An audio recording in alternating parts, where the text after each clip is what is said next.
Last week, Idan Alexander, a dual citizen of both Israel and the United States who had been a hostage held by Hamas, was released. And at the time, I raised the question, what did Hamas get in return? With all of the other hostage releases, we saw that Hamas negotiated for large numbers of Hamas terrorists to be released from Israeli prisons. They negotiated for more humanitarian aid to be given directly into their hands.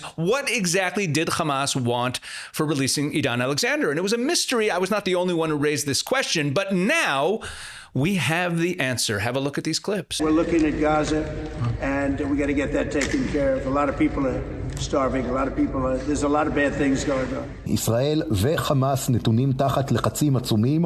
הלחץ הצבאי של פתיחת מבצע מרכבות גדעון והתמרון הקרקעי המתקרב משפיע על חמאס שסופר מאות הרוגים רק בשלושת הימים האחרונים, אבל מנגד גם ישראל נמצאת תחת לחץ כבד פנימי וחיצוני להתגמש וללכת לעסקה. הממשל האמריקני ככל הנראה בעקבות התחייבויות שנתן הנשיא טראמפ לסעודים, לקטרים ולאמירתים, לוחץ להסכם שיכלול הכנסת סיוע בכמויות גדולות ובטווח הזמן המיידי, גם ללא שמערך החלוקה שאמור לעקוף את חמאס מוכן לפעולה, וזאת נקודה בעייתית מאוד מבחינת ישראל. Before we go on, make sure to go into the description of this video below and download the free ebook that is available there. This is a collection of columns that I've published over the course of the last year and a half since the beginning of the October 7th war. It gives you a feel for everything we've been through in this war. So go ahead and download that ebook. So here we have President Trump in Qatar saying that a lot of people are starving in Gaza. Now,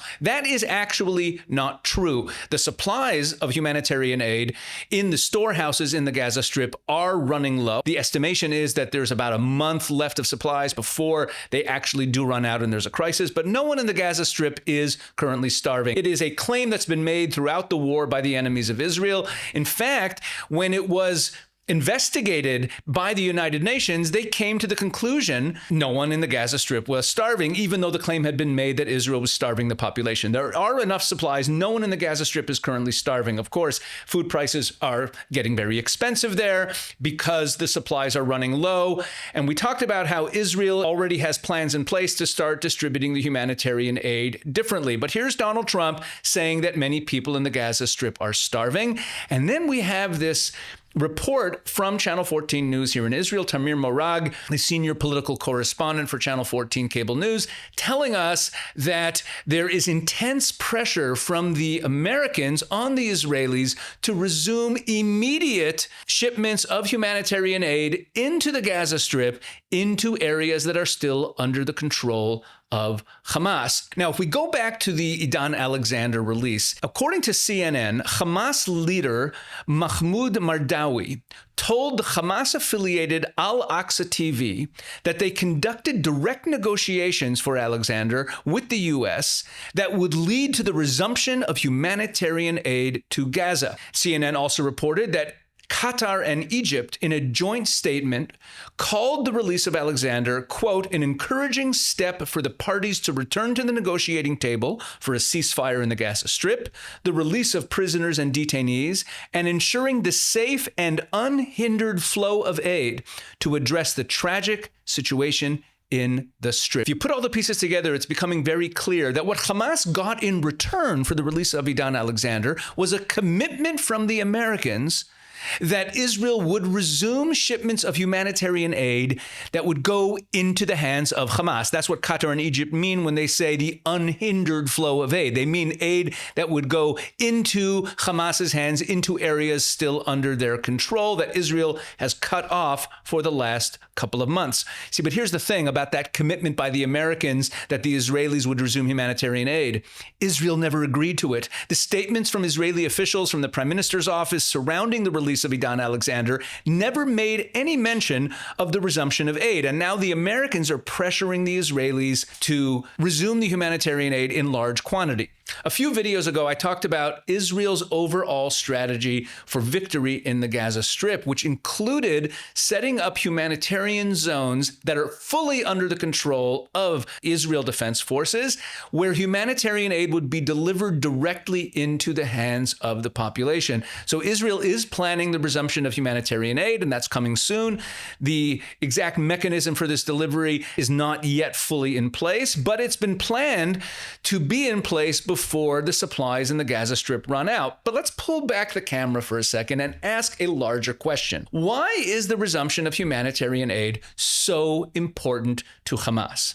Do they actually care about the lives of their citizens? Have a look at this clip. إسرائيلي معروف عنه أنه بحب الحياة. إحنا بنضحي، نعتبر أنه قتلانا شهداء.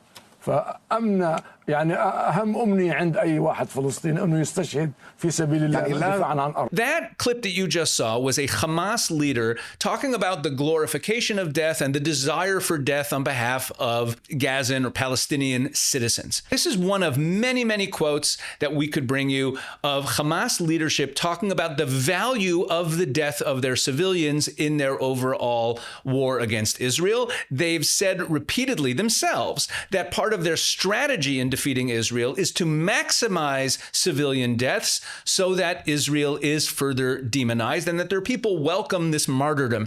So if that's so important to Hamas, if part of their strategy is that the deaths of their own civilians, by being used as human shields, by being kept in combat zones, is beneficial to them, wouldn't it be doubly true that it would be beneficial to Hamas to have actual starvation taking place in Gaza, to have no humanitarian aid coming in? Wouldn't that benefit them even more, according to this same logic? As I explained in that video, in that earlier video about Israel's strategy in the Gaza Strip, when Israel begins distributing humanitarian aid directly to Gazans in areas fully under Israeli control, what this will mean is the mass evacuation, the mass migration of Gazan civilians into those areas fully under Israeli control. That means that they will be departing from the areas that are fully under Hamas control. And what that means is that Hamas will no longer have a population that it is governing. The humanitarian aid that goes directly into the hands of Hamas literally fuels their war machine. They use the fuel from the humanitarian aid. They sell the food at exorbitant prices. They use the money that they make from the humanitarian aid to pay their people and to continue to prosecute the war. So they use it doubly as a way to have cash and fuel for their war machine, but also as a means of controlling the population. And as soon as the humanitarian aid starts being distributed directly to the people of Gaza by the Israelis, Hamas simultaneously loses both its supply chain of cash, fuel, food, etc., and they also lose their governing ability over the people because the people will no longer remain in areas that are under Hamas control. That's what's actually going on here. The Qataris, who were the ones who were mainly pressuring the Americans to pressure the Israelis to release the humanitarian aid, it was the Qataris who were negotiating with the Americans for the release of Idan Alexander. They're the ones who brokered that negotiation and were behind it. The Qataris, from the beginning of this war, have been trying to save Hamas from destruction. In the opening weeks of the war, I put out a video where I said that it was inconceivable that the Qataris, who had invested billions of dollars in building up Hamas, would allow the Israelis to destroy Hamas, and that they would use their relationship with the Americans to try to save Hamas from destruction. And that's exactly what we're seeing here. Israel is on the verge of setting up a system whereby humanitarian aid will be delivered directly to the people, thereby ending Hamas's rule of the Gaza Strip and cutting off their supplies, leading to their ultimate actual defeat. And this push for immediate resumption of humanitarian aid because there's some starvation crisis, which there isn't, this panic to get humanitarian aid in as soon as possible is meant to get supplies into Hamas before the Israelis begin to implement their plan to distribute the aid directly, because the Qataris and Hamas know that as soon as Israel starts doing that, it's the end of Hamas. So that is what Hamas received in exchange for releasing Idan Alexander. what they basically received was a commitment from the Americans through the Qataris to pressure Israel to supply them with humanitarian aid to keep Hamas alive.